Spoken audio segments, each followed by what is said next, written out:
நாலாவது பாடம் மரபியல். மரபியல் மரபியல் தெரியும். இந்த மரபியல் என்பது ஒரு உயிரில் உள்ள ஒரு பிரிவு தான். அதில் மரபணு ஒன்று, அதனுடைய அடிப்படை, அதாவது மரபணு நடத்தக்கூடிய அழகு என்ன அப்படின்னா மரபணு அப்படிங்கிறது முக்கியமான ஒன்றாக இருக்கு. இந்த மரபணுவை பேர் சொல்லுவாங்க ஜீன் என்று பேர் சொல்லுவாங்க. சரியா? அப்போ இந்த மரபணு உயிரிகளை என்னது நிர்ணயிக்கும் அப்படின்னா மரபுத்தன்மையை நிர்ணயிக்கக்கூடிய காரணிகள். அந்த காரணிகள் சொல்லுவாங்க அல்லீல்கள் என்று அழைக்கப்படுவாங்க.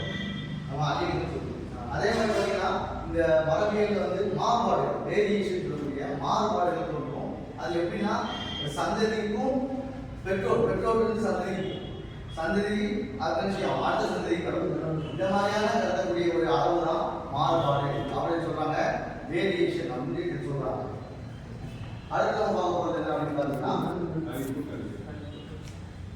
பல்கூட்டு அல்லீல்கள் என்றால் ரொம்ப அடிக்கடி கேட்கக்கூடிய ஒன்று.